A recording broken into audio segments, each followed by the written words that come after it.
इस वीडियो में हम जानेंगे कि टाइम का आपकी बॉडी से, आपकी हेल्थ से क्या रिलेशन है।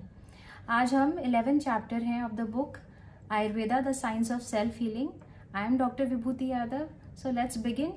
टाइम के बारे में देखते हैं कि टाइम कैसे इफेक्ट करता है आपकी बॉडी को। तो टाइम को आप कैसे जानते हो?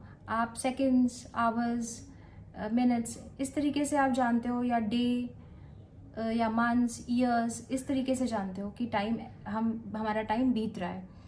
तो उसके लिए आप अपनी क्लॉक यूज़ करते हो, घड़ी देखते हो आप कि टाइम कैसे जा रहा है, राइट। लेकिन टाइम को आप एक्चुअल में देख नहीं सकते, राइट।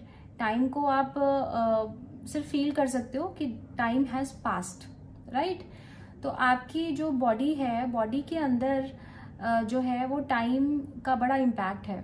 जैसे मॉर्निंग में जब आप सुबह उठते हो 6 बजे से लेके करीब 10 बजे तक कफ का काल होता है। कफ के टाइम पे आपकी बॉडी में कफ बढ़ा हुआ होता है, तो आपको अपना जो ब्रेकफास्ट है वो 7 to 8 कर लेना चाहिए, जिनकी वात और पित्त प्रकृति है और जिनको बहुत हैवीनेस लगती है सुबह उठ के, और जो कफ प्रकृति के ही हैं वो अपना बहुत हल्का सा ब्रेकफास्ट ले सकते हैं, उनको भारी ब्रेकफास्ट लेने की ज़रूरत नहीं है।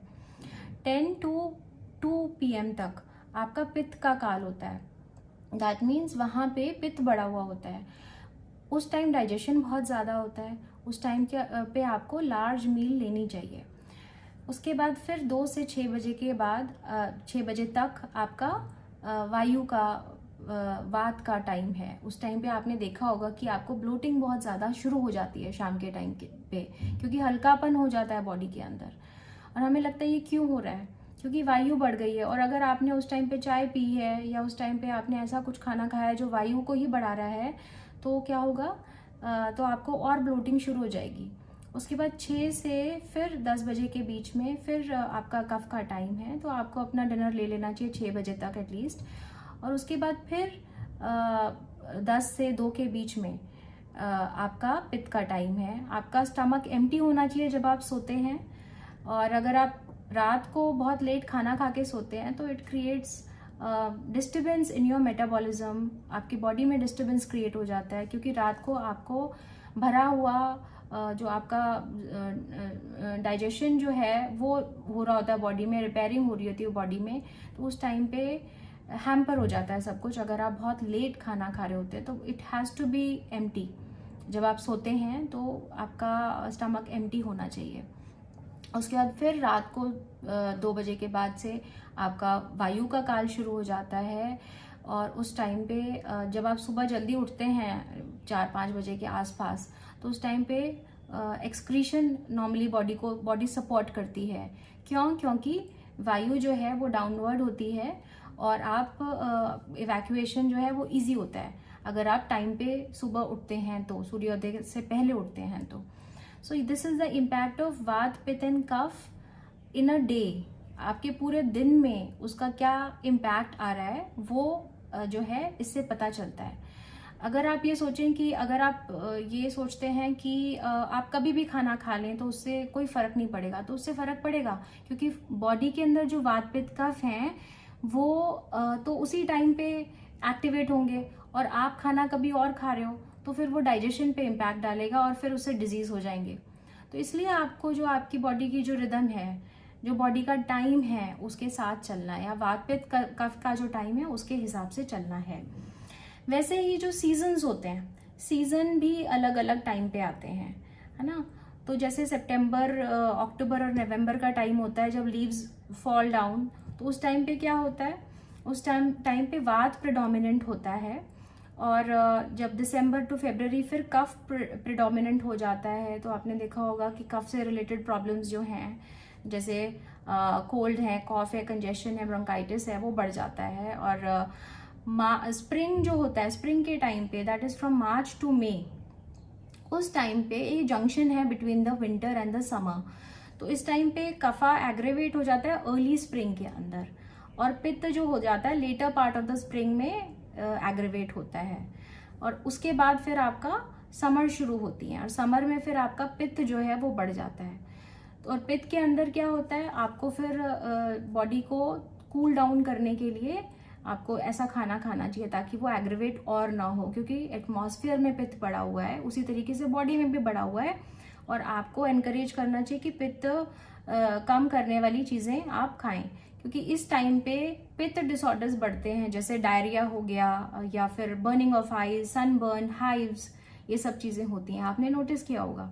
तो वात पित्त कफ सीजन्स के हिसाब से भी होते हैं, और अगर आपको उसका नॉलेज होगा तब आप उस हिसाब से अपनी बॉडी को टेक केयर कर सकते हैं, आप उन डिजीजेस से बच सकते हैं जो कि उन पर्टिकुलर टाइम पे होते हैं, राइट।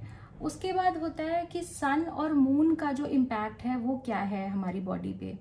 तो जो सन है वो आपके बॉडी में अलर्टनेस लेकर आता है, अवेयरनेस लेकर आता है, और जो मून है उसका क्या एट्रीब्यूट्स हैं कि वो कूल होता है, कफ को रिप्रेजेंट करता है। तो जब फुल मून होता है तो फुल मून के टाइम पे एटमॉस्फेयर में जो है वो आप हाई टाइड्स देखते हैं ओशन के अंदर, ऑन द अर्थ आपको पता होगा कि हाई टाइड्स होती हैं, मतलब कि वाटर राइज करता है। तो जब वाटर राइज करता है तो बॉडी में भी जो वाटर है, और वाटर को क्या रिप्रेजेंट करता है, कफ रिप्रेजेंट करता है, तो कफ आपका बॉडी में बढ़ेगा और उस टाइम पे कफ रिलेटेड प्रॉब्लम्स बढ़ जाएंगी। वैसे ही न्यू मून के टाइम पे आपका जो मून की एनर्जी है वो कम होगी, सन की ज़्यादा होगी, और जो सन की एनर्जी है वो पित्त को डिनोट करती है, और उस वजह से क्या होगा, पित्त रिलेटेड डिसऑर्डर्स जो हैं वो बढ़ जाएंगे बॉडी में।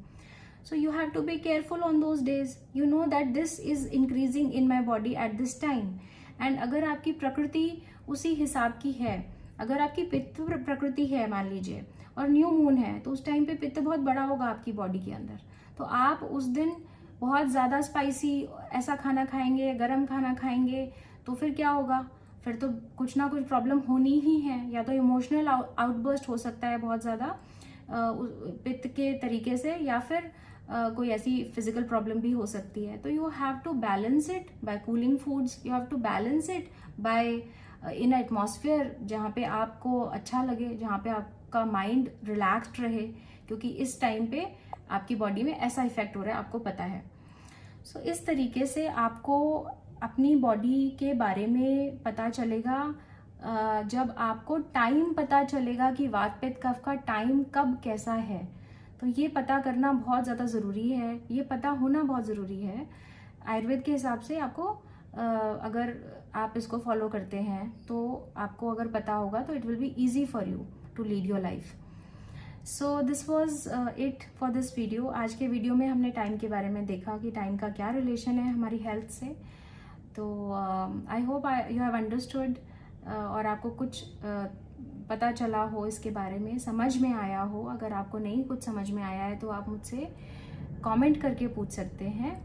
जिनको ये वीडियो अच्छा लगा हो ये तो लाइक करिए, और जिनको ये चैनल अच्छा लग रहा है, इंटरेस्टिंग लग रहा है, और आपको इसमें जो और जानने के लिए आगे भी मिलेगा, तो आप ये चैनल सब्सक्राइब भी कर सकते हैं। So thank you so much for watching this video. We will meet on the next Saturday.